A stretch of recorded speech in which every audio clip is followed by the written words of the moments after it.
वेदव्यास जी कहते हैं एतन्नानावताराणाम निधानम बीजमव्ययम। क्षीर सागर में विराजमान भगवान नारायण का जो दिव्य रूप है, एतन्नानावताराणाम निधानम बीजमव्ययम, वहीं से भगवान के सारे अवतार होते हैं और भगवान अवतरित होकर के विविध लीलाएं करते हैं और फिर भगवान अंतर्धान होकर क्षीर सागर पधार जाते हैं। भगवान श्री कृष्ण ने कहा इस बार मैं लीला को पूर्ण करके क्षीरार्णव नहीं जाऊंगा। उद्धव जी ने पूछा कहां जाएंगे? तो भगवान ने कहा इस बार अपनी लीला को पूर्ण करके मैं भागवतारणों में प्रवेश कर जाऊंगा। ये भागवत रूपी जो समुद्र है, इसी समुद्र में मेरा प्रवेश हो जाएगा और भागवत के रूप में मैं सदा विद्यमान रहूंगा, ये भगवान ने कहा। और उद्धव के सम्मुख ही भगवान ने अपनी दिव्य ज्योति को श्रीमद् भागवत ग्रंथ में प्रतिष्ठित कर दिया। श्री वेदव्यास जी लिखते हैं कि तिरोधाय प्रविष्टोयम श्रीमद्भागवतार्णवम। तिरोधाय प्रविष्टोयम श्रीमद्भागवतार्णवम, अपनी ज्योति को तिरोहित करके भगवान श्रीमद्भागवतार्णव में प्रवेश कर गए। तिरोधाय प्रविष्टोयम श्रीमद्भागवतार्णवम तेनेयं वाङ्मयी मूर्ति प्रत्यक्षा वर्तते हरेः। इसलिए भगवान की वाङ्मयी मूर्ति श्रीमद्भागवत महापुराण, तेनेयं वाङ्मयी मूर्ति प्रत्यक्षा वर्तते हरेः, प्रत्यक्ष भगवान की शब्दमयी मूर्ति श्रीमद्भागवत महापुराण। श्रीमद्भागवत महापुराण के एक एक श्लोक, इसकी एक एक पंक्तियां भगवान का स्वरूप है। भगवान इसी ग्रंथ में प्रतिष्ठित है। भगवान को ढूंढने के लिए कहीं जाने की जरूरत नहीं, भगवान भागवत में ही मिलते। क्यों? बोले इसी में विद्यमान है। भगवान ने कहा उद्धव, जब भी मेरे भक्तों को मेरी याद आएगी, मेरे वियोग में उनको विरह होगा, व्यथा होगी, मुझसे मिलना चाहेंगे, तो भागवत के रूप में मैं विद्यमान रहूंगा, भागवत लेकर के बैठ जाएंगे, उसी में मेरा दर्शन हो जाएगा। इसी ग्रंथ में भगवान का अनुभव हो जाएगा। अलग से भगवान का कहीं अनुभव करने की आवश्यकता नहीं पड़ेगी। इसीलिए श्रीमद्भागवत महापुराण साक्षात भगवान का रूप है। बड़े बड़े ऋषि मुनि महात्मा अमलात्मा भी जो विधि और निषेध से ऊपर उठ चुके हैं, वे लोग भी भगवान की इस पावन कथा में रमण करते हैं। प्रायेण मुनयो राजन् निवृत्ता विधिषेधतः नैर्गुण्यस्था रमन्ते स्म गुणानुकथने हरेः। प्रायेण मुनयो राजन्, प्रायः मुनि महात्मा लोग निवृत्ता विधिषेधतः, जो विधि और निषेध से ऊपर उठ चुके हैं, ऐसे निवृत्त परायण पुरुष भी नैर्गुण्यस्था रमन्ते स्म गुणानुकथने हरेः, ऐसे पुरुष भी भगवान की कथा के वर्णन में, श्रवण में अपने समय को सार्थक करते हैं और इसी भागवत के माध्यम से भगवत तत्व की अनुभूति करते हैं। ऐसा दिव्य अद्भुत ग्रंथ श्रीमद्भागवत महापुराण समस्त वेद वेदांत का सार है। वेदों में, उपनिषद में जो ब्रह्म तत्व का वर्णन किया गया, उसका सार श्रीमद्भागवत महापुराण। सर्व वेदांत सारम ही श्री भागवत मिष्यते। सर्व वेदांत सारम ही, समस्त वेदांत का, संपूर्ण उपनिषद का सार श्रीमद्भागवत महापुराण। और आचार्य विद्वान तो कहते हैं कि ये ब्रह्म सूत्र का भाष्य। कैसा भाष्य? बोले अप्राकृत भाष्य।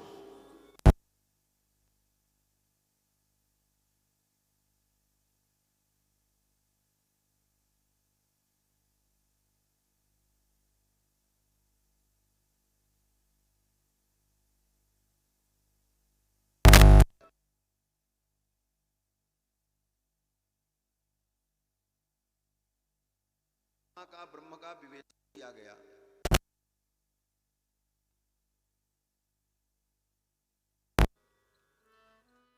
तो सूत्र के व्याख्या की आवश्यकता।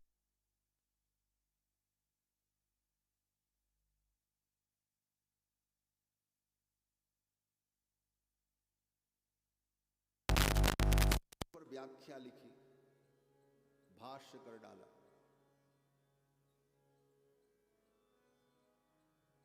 शारीरक भाष्य। लेकिन ब्रह्मसूत्र पर भाष्य करते समय भगवान शंकराचार्य को अनुभूति हुई, जो उनका अनुभव था कि ब्रह्म परमात्मा निर्गुण निराकार है और ब्रह्म और जीव ये अलग अलग नहीं है, ब्रह्म ही जीव के रूप में भाषित होता है। किस प्रकार से? बोले जैसे आकाश में सूर्य है और नीचे जमीन पर अलग अलग बर्तनों में पानी रख दिया जाए तो हर पात्र में, हर घड़े में अलग अलग सूर्य का प्रतिबिंब दिखता है। 100 घड़े में पानी हो तो 100 घड़े में 100 प्रतिबिंब दिखाई पड़े।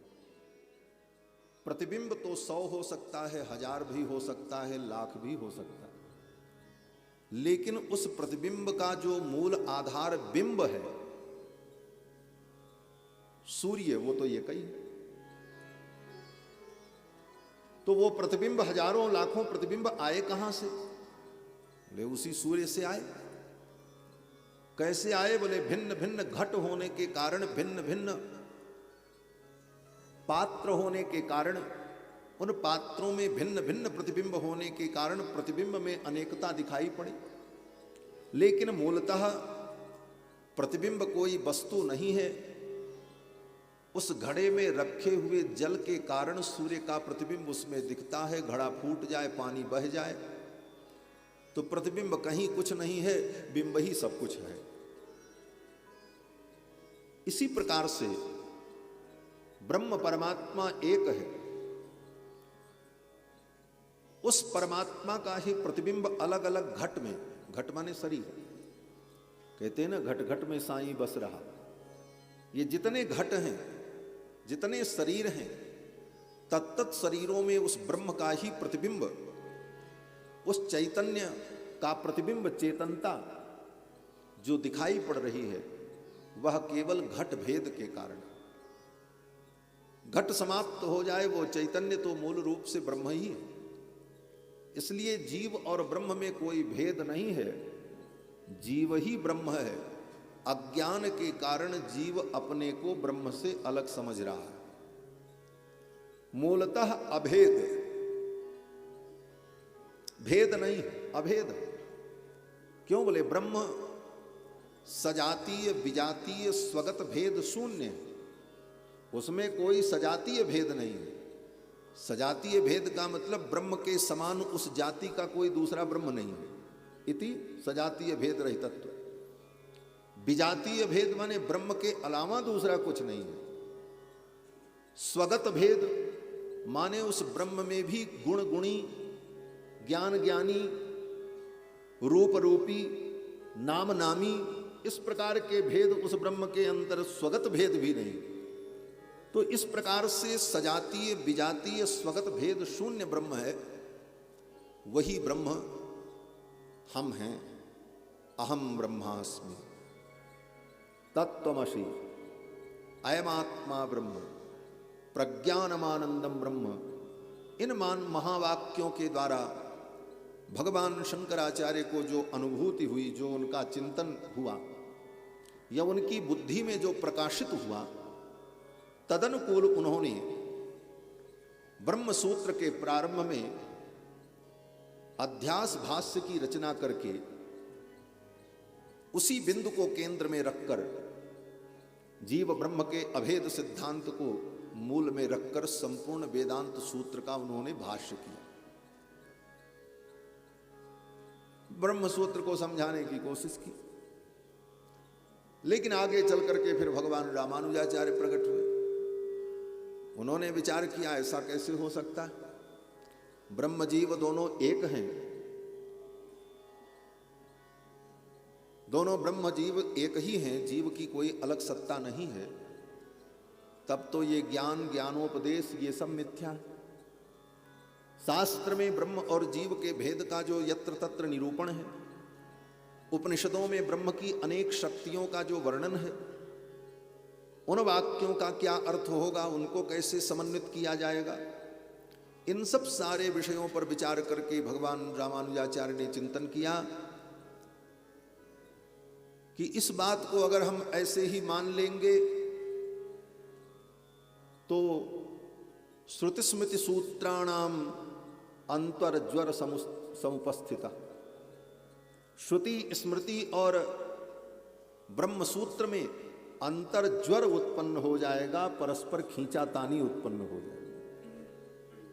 ये ज्वर कैसे समाप्त हो, इस पर विचार करते हुए भगवान रामानुजाचार्य ने ब्रह्म जीव को अभेद बताने वाली श्रुतियों को और ब्रह्म जीव के भेद को बताने वाली श्रुतियों को, मंत्रों को, ब्रह्म को निर्गुण बताने वाले मंत्रों को और ब्रह्म को सगुण बताने वाले मंत्रों को सबको मिलाकर के समन्वय किया। अपनी बुद्धि और विवेक के द्वारा समन्वय करके उन्होंने ब्रह्म सूत्र पर भाष्य लिखा, जिसमें उन्होंने कहा तीन तत्व है, एक ब्रह्म है, एक जीव है और एक माया है। तीन तत्व है, केवल ब्रह्म ही नहीं, ब्रह्म जीव माया ये तीन तत्व है। और जीव कभी ब्रह्म नहीं हो सकता, जीव सदा भगवान का दास है, क्योंकि वेदों ने कहा ब्रह्मदासाः ब्रह्मदासाः दासभूता स्वतः सर्वे ह्यात्मनः परमात्मनः। ये जितने जीव हैं ये परमात्मा के सनातन दास हैं, ये ब्रह्म नहीं है, ब्रह्म के दास हैं, ये ब्रह्म नहीं है, ब्रह्म के अंश हैं। ईश्वर अंश जीव अविनाशी चेतन अमल सहज सुख राशि, और ब्रह्म से भिन्न है। ब्रह्म एक है, जीव अनेक है। परवश जीव स्वस भगवंता, जीव अनेक एक श्री करता। इस प्रकार भेद के सिद्धांत को बताकर तीन तत्व का निरूपण करते हुए भगवान रामानुजाचार्य ने भी ब्रह्म सूत्र पर भाष्य लिखा, जिसका नाम श्री भाष्य। फिर अनेक आचार्यों ने बाद में, श्री मध्वाचार्य जी ने भाष्य लिखा, अनेक आचार्यों ने भाष्य लिख डाले ब्रह्म सूत्र पर, और सबके मत संसार में प्रचलित हैं और उनका पठन पाठन होता है, उनके अनुयायी हैं और उस पर विचार विमर्श होता है, बड़े बड़े निबंध लिखे जाते हैं, बड़ी बड़ी बातें होती हैं। लेकिन आज तक सब अपने अपने मत पर अडिग हैं, हम जो कह रहे हैं वही सही है। तब प्रश्न आया कि भाई ब्रह्मसूत्र का अर्थ एक ही होगा, इस प्रकार के इतने भेद हैं, किस अर्थ को हम ग्रहण करें जो सबसे ज्यादा आनंदप्रद हो, रसप्रद हो। तो संतों ने कहा देखो, ब्रह्म सूत्र लिखा वेद व्यास जी ने, तो वेद व्यास जी से बढ़िया व्यक्ति कौन होगा जो जान पाएगा ब्रह्म सूत्र के रहस्य को। हम कोई ग्रंथ लिखें तो उस ग्रंथ को जितना हम जानेंगे, बाद वाला उतना थोड़ी जान पाएगा। तो ब्रह्म सूत्र की रचना करने वाले वेद व्यास जी महाराज, तो वेद व्यास जी जो ब्रह्म सूत्र के अर्थ को सही सही जानते हैं, उतना सही सटीक ज्ञान तो और किसी को नहीं हो सकता। तो फिर वेद व्यास जी ही ब्रह्म सूत्र पर भाष्य भी लिख दें, तो वो भाष्य शायद सबके लिए मान्य होगा और सभी लोग उसे एक मत से स्वीकार करें। तो विद्वान लोग कहते हैं ब्रह्म सूत्र के ऊपर जो भाष्य लिखने की आवश्यकता थी, व्यास जी कोई ऐसा भाष्य लिखते तो वो भाष्य क्या है? बोले वही भाष्य श्रीमद् भागवत महापुराण है। ब्रह्म सूत्र का अप्राकृत भाष्य वेद व्यास जी ने भागवत के रूप में मानो किया है। ब्रह्म सूत्र में, वेदांत में जो रहस्य है वो संपूर्ण रहस्य कथाओं के माध्यम से, भगवान की दिव्य ललित लीलाओं के माध्यम से श्रीमद् भागवत महापुराण के रूप में वेद व्यास जी ने प्रस्तुत किया। इसीलिए कहते हैं कि सर्व वेदांत सारम ही श्री भागवत मिष्यते। सर्व वेदांत सारम ही, समस्त वेदांत का सार श्रीमद् भागवत महापुराण।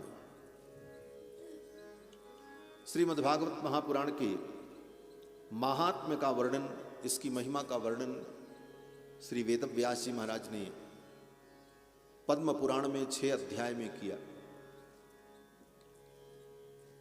श्रीमद् भागवत महापुराण के महात्म्य का वर्णन करते हुए सर्वप्रथम भगवान सच्चिदानंद को प्रणाम करते हैं। सच्चिदानंद रूपाय विश्वोत्पत्त्यादि हेतवे तापत्रय विनाशाय श्री कृष्णाय वयं नुमः। सच्चिदानंद रूपाय, सच्चिदानंद रूप परमात्मा को, कौन से परमात्मा को?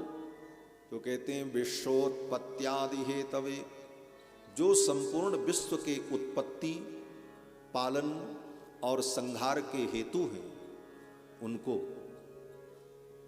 वो कौन है, क्या करते हैं? तो कहते हैं तापत्रय विनाशाय, वो अपने भक्तों के तीनों प्रकार के ताप का विनाश कर देते। सच्चिदानंद रूप विश्व की उत्पत्ति, पालन, संहार के हेतु अपने भक्तों के दुख को दूर करने वाले तापत्रय विनाशक कौन है? उनका कोई रूप है, उनका कोई नाम है? कहते हाँ। बोले कौन है? बोले वो श्री कृष्ण है। श्री कृष्णाय, वो भगवान श्री कृष्ण है। ये श्री कृष्ण का मतलब क्या? बोले श्री के सहित कृष्ण, राधा जी के सहित कृष्ण। श्री माने राधा, श्री माने लक्ष्मी, श्री माने सीता, अर्थात श्री के सहित जो कृष्ण है। श्री कृष्णाय वयं नुमः, श्री के सहित भगवान जो कृष्ण है उनको मैं प्रणाम करता हूं। श्री कृष्णाय अहम नुमः नहीं, वयं नुमः, मैं प्रणाम करता हूं नहीं, वयम माने हम प्रणाम करते, हम सब प्रणाम करते, अर्थात श्रोता वक्ता दोनों प्रणाम करते। सच्चिदानंद रूपाय विश्वोत्पत्त्यादि हेतवे तापत्रय विनाशाय श्री कृष्णाय वयं नुमः। भगवान को प्रणाम किया और फिर नैमिषारण्य में सूत सौनक संवाद के माध्यम से यह कथा प्रवाहित होती। आज से लगभग 5100 कुछ वर्ष पूर्व परम पवित्र तीर्थ नैमिषारण्य में 88,000 शौनकादि मुनि एकत्रित हुए सत्संग करने के लिए। नैमिषारण्य तीर्थ बड़ा पवित्र तीर्थ है। उस तीर्थ में बड़े बड़े ऋषि मुनियों ने आकर के भगवान की कथा श्रवण की। कथाओं में मैं कहता हूं सब तीर्थ की अलग अलग महिमा है। काशी परम पवित्र तीर्थ है। काशी ज्ञान की भूमि है। उस भूमि में ज्ञान की महत्ता है। काशी में लोग जाकर भगवान शिव की कृपा से ज्ञान प्राप्त करते। वो ज्ञान की नगरी है, विद्या की नगरी है। बद्रीनाथ धाम में बैठे हैं ये, बोले ये तपस्या की भूमि है, ये तपोभूमि है। मथुरा वृंदावन बोले प्रेम की भूमि है, वहां जाकर के भगवत प्रेम की प्राप्ति करते। अयोध्या बोले अयोध्या वैराग्य की भूमि है। उसी प्रकार से नैमिषारण्य तीर्थ कथा की भूमि है।